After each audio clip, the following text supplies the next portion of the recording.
Voilà. Donc, bonjour tout le monde et bienvenue à cet atelier sur les huiles essentielles en cocktail et en cuisine.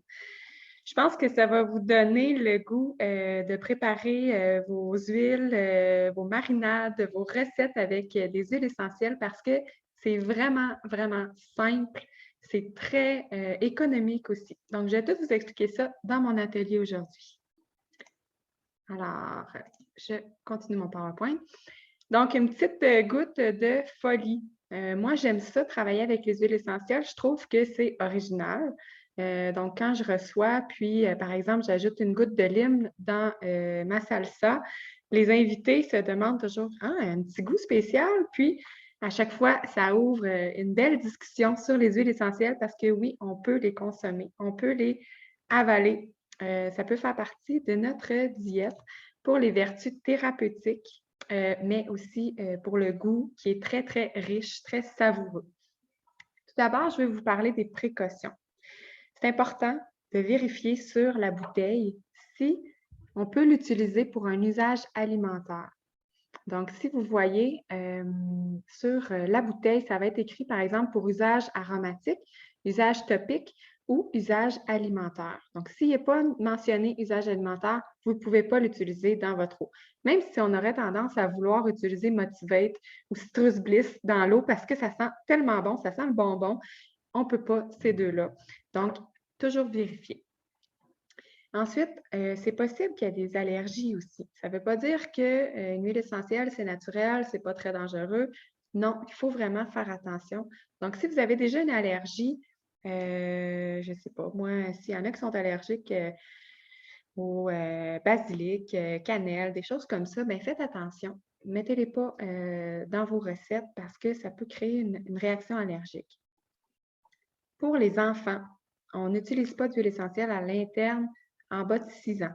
OK? Donc, si vous faites une petite marinade ou une vinaigrette, par exemple, si l'huile n'est pas cuite, on ne préconise pas l'huile essentielle pour les enfants.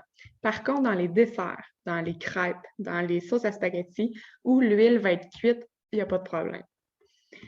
Une autre chose qu'il faut penser, utiliser des bons contenants. Parce que si vous prenez du plastique qui est de mauvaise qualité, le plastique avec l'huile va se dégrader, puis vous allez avaler du plastique. Mais on ne veut pas ça. Donc, utilisez un verre d'eau, un verre en vitre. Utilisez du stainless. Si vous avez une belle gourde là, en stainless, c'est parfait. Et vérifiez les plastiques s'il y a la mention PET en dessous. Ça, c'est correct. OK, donc super important pour ça. Si vous en mettez dans votre eau, par exemple, là, que vous traînez votre gourde avec vous, ça peut être super intéressant, mais vérifiez que ce soit le bon contenant. Donc, les avantages d'utiliser des huiles en cuisine. Premièrement, l'huile est beaucoup plus concentrée que les herbes, donc il en faut moins. OK? C'est très goûteux, très riche en bouche. Il n'y a pas de perte dans le frigo. Ce que je veux dire par là, c'est que, par exemple, vous avez des citrons, vous voulez mettre de l'eau citronnée. Bien, si vous achetez un sac de citrons, il faut vous dépêcher à les faire. Ou encore, il y en a qui les congèlent, ils les coupent puis ils les congèlent. Oui, mais ça devient plus de préparation. C'est tellement plus simple d'aller utiliser une goutte d'huile directement de la bouteille. J'ai ma petite bouteille de citron ici, là. Voyez-vous, là-dedans, dans un 15 millilitres, il y a 250 gouttes de citron. Puis c'est bon 5 ans. Fait que c'est économique. Puis en plus, ben, c'est facile, toujours à portée de main. Je n'ai pas besoin de me dire ah non, moi, je n'ai pas acheté des citrons cette semaine ou mes citrons sont passés date. Fait que j'ai toujours du citron à portée de main. Il n'y a pas de perte de goût non plus. C'est toujours de la première goutte à la 250 gouttes. C'est parfait. Le goût, c'est savoureux, très bon. Comment qu'on va convertir dans nos recettes, par exemple, s'ils nous demandent une cuillère à thé d'épices ou d'herbes séchées, on va aller utiliser une goutte par chaque cuillerée à thé d'épices. Parfois, je trouve que c'est trop goûteux. Fait que moi, ce que je vais faire, je vais prendre un cure-dent, je vais le tremper, puis je vais faire un tourbillon là, dans mon huile ou dans ma recette. Puis je vais goûter jusqu'à temps que ça soit suffisant. Parce que c'est plus facile d'en ajouter que quand on en a trop mis puis que là, ça gâche notre recette. Mais une solution pour ça, je pense que je l'ai à la prochaine. Qu'est-ce qu'on fait si on en met trop? Quand la recette est crue, par exemple, c'est une vinaigrette, on va doubler le reste de la recette. Puis quand c'est cuit, ben, on fait juste cuire plus longtemps. Donc, si vous avez mis une goutte d'origan dans votre sauce à spaghetti, puis que ça goûte trop, ben, faites juste cuire encore plus longtemps. Ben, les vapeurs, tout ça, ça va s'évaporer. C'est sûr qu'on perd les propriétés thérapeutiques quand on cuit notre huile. Donc, je vous conseille de l'ajouter à la fin. Moi, souvent, ce que je vais faire, je me fais par exemple un curry ou un sauté asiatique. Bien, ce que je vais faire les portions là, de tout le monde dans nos assiettes, puis je vais en ajouter directement sur mon plat, dans ma sauce. Et je vais mélanger. Donc, mettons une soupe asiatique, j'ai envie d'avoir un petit peu de citronnelle ou j'ai envie d'avoir un petit peu de gingembre, bien, j'en ajoute soit avec un cure-dent ou une goutte directement. Puis, j'adore le goût, puis ça ne gâche pas toute la recette. Si les enfants aiment moins ça, par exemple, ben moi, j'en profite, puis les autres, ben, tout le monde est content, en fait. C'est aussi simple que ça. Donc, je reviens ici. Là, vous vous demandez peut-être, c'est quoi les propriétés de chaque huile? Dans le fond, pourquoi qu'on veut ajouter de l'huile à notre eau, par exemple? Parce qu'il y a des raisons. Puis quand on les sait, c'est le fun parce qu'on peut vraiment aller jouer avec ça, avec les saveurs, mais aussi on connaît les bienfaits. C'est encore plus intéressant. Tout le monde sait que citron, c'est détoxifiant. Hein? On l'utilise le matin, on est à jeun, on prend une eau citronnée. Ça va enlever les toxines, ça va favoriser l'action de notre foie pour mieux digérer, être en meilleure santé. Donc, citron, lime, très désaltérant. Donc, l'été s'en vient, là, c'est bientôt le printemps. Bien, c'est le printemps. On a le goût d'avoir des drinks un petit peu plus rafraîchissants. Donc, ajouter des agrumes, ça va être parfait, ça va goûter bon, ça fait très original. Mon préféré, moi, c'est orange. Orange sauvage dans mon eau. Ça goûte l'orangeade. J'en ai mis. En plus, je le sens à chaque gorgée. Ça me donne de l'énergie. Ça me donne de l'humeur positive. Donc, je me sens de bonne humeur. Ouvrez une orange ou une clémentine, là, il n'y a pas personne qui n'aime pas cette odeur-là. Je me souviens quand je travaillais, là, j'avais dans mon bureau, par exemple, je prenais ma collation, je prenais une clémentine, les gens rentraient, «Ah, ça sent bon, elle sent bonne ta clémentine».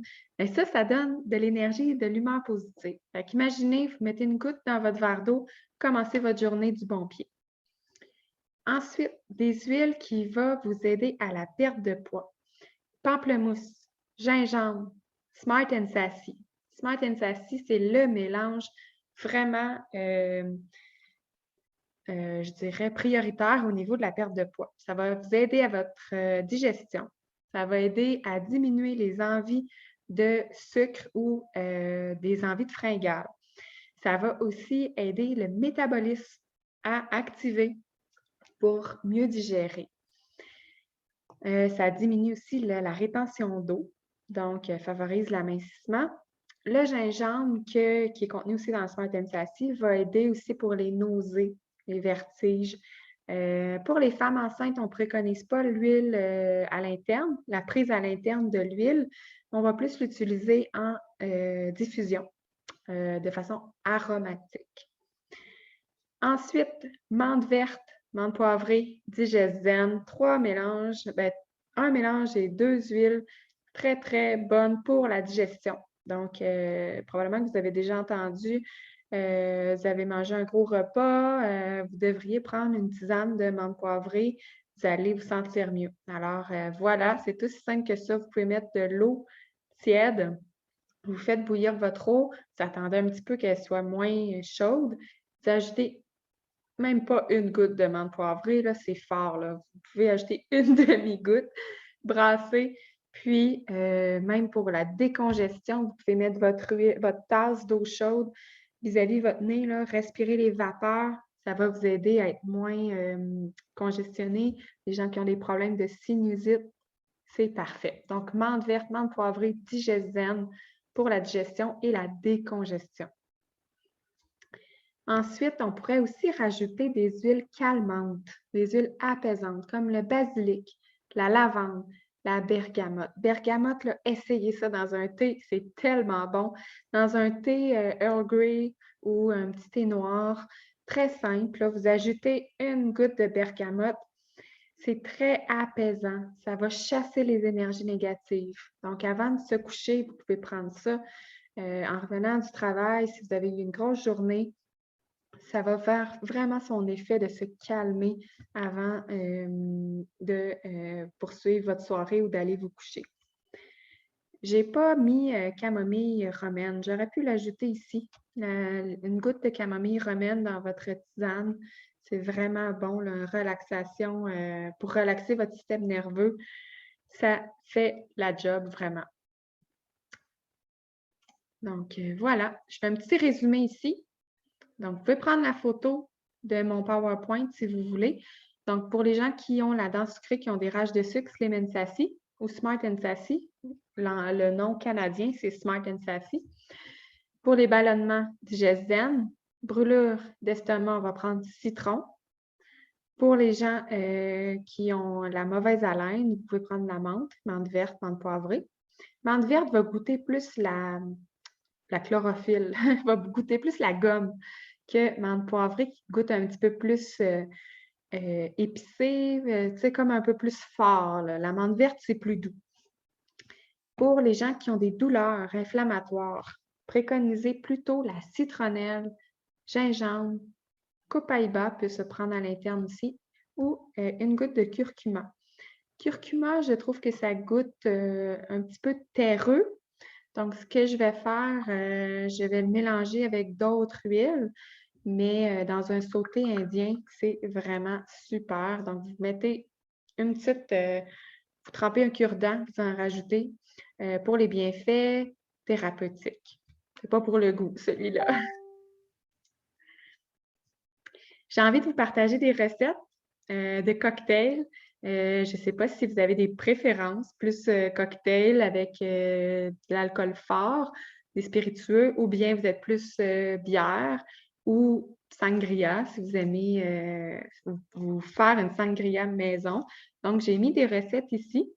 Je partage mon préféré. Moi, c'est vraiment plus type mojito l'été, quand j'ai envie de me faire un petit drink. J'ajoute pas nécessairement d'alcool. Des fois, je le fais vraiment juste sans alcool. Ça fait un bon petit cocktail là, spécial, festif, mais avec les huiles essentielles, j'ai aussi les propriétés. Donc, on va mettre une cuillère à thé de sucre. Ça peut être du miel aussi. On va ajouter dans notre sucre une goutte de menthe verte. Ensuite, on va ajouter 2 gouttes de lime. Après ça, là, on va mettre soit notre eau pétillante ou du club soda, quelque chose de pétillant. On va mettre le rhum brun et des glaçons. C'est aussi simple que ça. Vraiment très, très simple. On pourrait garnir de menthe si on a envie que ça soit joli. Mais moi, j'adore ça où je mets juste de l'eau pétillante avec des huiles essentielles dedans. C'est très, très bon. On pourrait mixer une goutte de romarin avec du pamplemousse. Ça serait très bon aussi. Dans la bière, j'adore ajouter des agrumes comme orange, citron. Parfois, il y a des bières blanches qui sont déjà aux agrumes et j'aime ça ajouter de la coriandre. J'adore le goût de coriandre. Mais ça, on aime ou on n'aime pas. À ce qui paraît, il y a un gène qui détermine si on aime la coriandre ou non. On pourrait en reparler, si vous avez le gène ou non.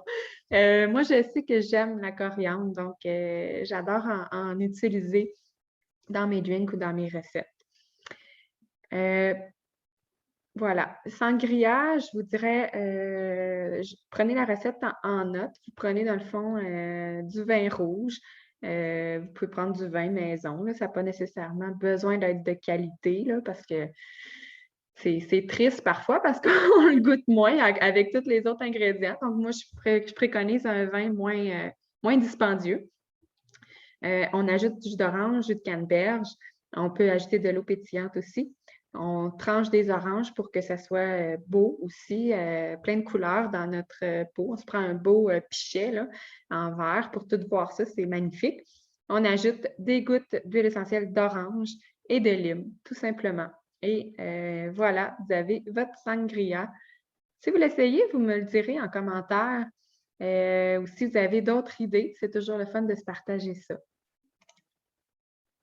J'ai envie de vous proposer peut-être des huiles un petit peu plus originales, différentes, des idées que vous pouvez utiliser. Peut-être si vous vous posez la question, vous, est-ce que vous êtes plus de type sucré, plus des épices plus florales? Vous aimez ça quand c'est plus printemps, je dirais. Ou vous aimez plus les fruits, les agrumes, ou encore plus les herbes, les épices plus épicées, boisées. Donc, vous avez des catégories ici. Je vous dirais que moi, j'utilise pas mal dans tout ça, un petit peu moins floral. J'aime moins lavande, rose. Le goût que ça a, c'est parfumé, je dirais. Mais ça peut être possible de les utiliser dans des crémages, par exemple, dans des desserts. J'adore utiliser cannelle, cardamome, clou de girofle dans des muffins comme épices d'automne ou dans un latte. C'est vraiment, vraiment intéressant. J'adore ces huiles-là. Je trouve que c'est réconfortant.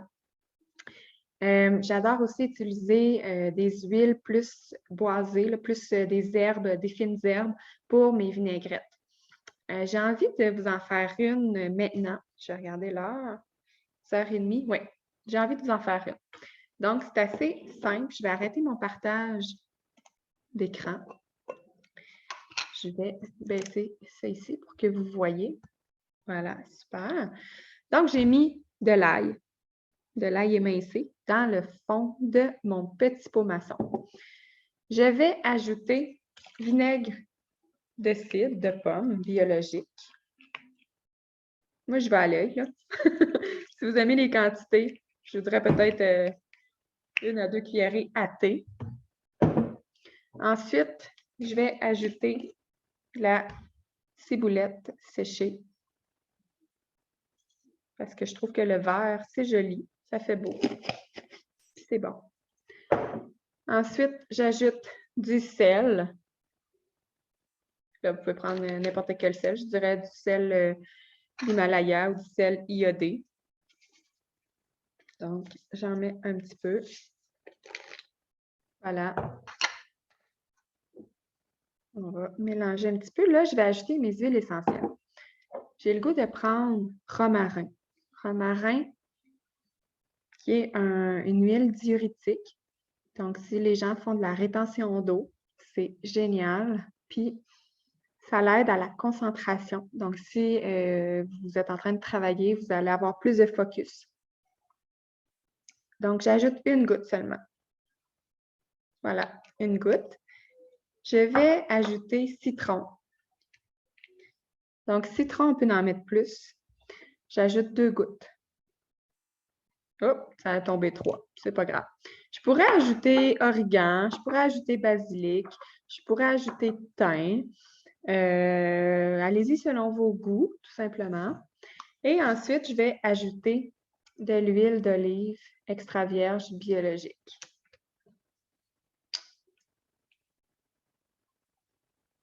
Et là, je complète. Ça va me faire une petite vinaigrette que je peux utiliser pour mes salades en tout temps. Donc, je brasse. Voyez-vous, qu'est-ce que c'est? C'est joli. Ça sent bon. Donc, voilà. À chaque fois que je vais l'utiliser, je vais brasser toujours. Donc, je brasse et je vais pouvoir en mettre sur ma salade. Donc, moi, j'aime ça quand c'est simple. Je vais le sentir, voir. Ça sent bon. Ça sent beaucoup le citron. Très léger pour le romarin. On peut en ajouter à notre goût. C'est vraiment selon notre convenance. Donc, je vais revenir pour mon PowerPoint. Ici, je vous parle d'épices un petit peu comme tantôt. Selon chaque épice, vous avez des idées comment les utiliser. Cardamome, dans les plats un petit peu plus indiens, dans les plats sucrés, avec l'écorce de cannelle, clou de girofle, super bon pour des épices d'automne. Poivre noir pour n'importe quel plat. Ça donne un petit peu de chaleur, un petit peu de piquant dans le plat. Basilic, coriandre, fenouil. Fenouil, très bon pour les marinades. Gingembre, super bon dans les lattés, dans les sautés asiatiques. Marjolaine pour les marinades. Origan, romarin, thym aussi. Vous pouvez faire un bon pain aussi, un pain grec là, ou un pain aux olives. C'est vraiment bon. Pain parmesan avec thym, origan et romarin. Ça serait vraiment délicieux. Origan pour les sauces à spaghetti, les pizzas aussi. Basilic pour le pesto. Donc, ça serait simple aussi d'ajouter une petite goutte de pesto. Ça serait encore plus, une petite goutte de basilic, ça serait encore plus savoureux. Voilà. Ici, des petites recettes pour utiliser cet été, par exemple, avec le barbecue. Des brochettes de poulet. Vous pouvez prendre aussi une version plus végé avec le tofu.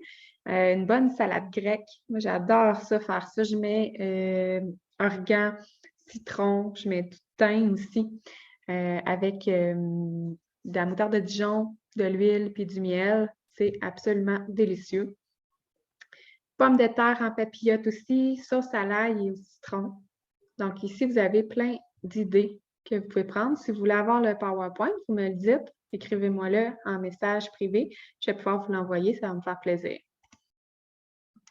Une petite recette au niveau marinade citron, un peu comme j'ai fait tantôt.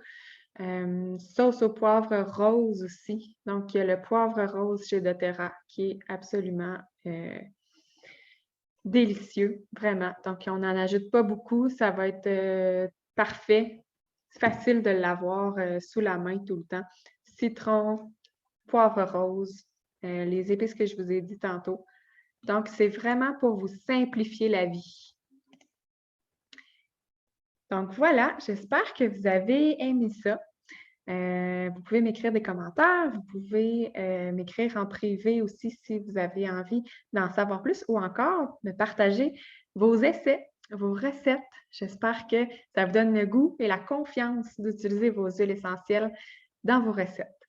Je vous souhaite une super belle journée. On se revoit la semaine prochaine. La semaine prochaine, je vais parler de les huiles que vous avez reçues dans vos bogos. Donc, je vais faire une petite capsule pour vous rappeler comment les utiliser. Donc, si vous avez des questions, n'hésitez pas à me les écrire pour que je puisse y répondre.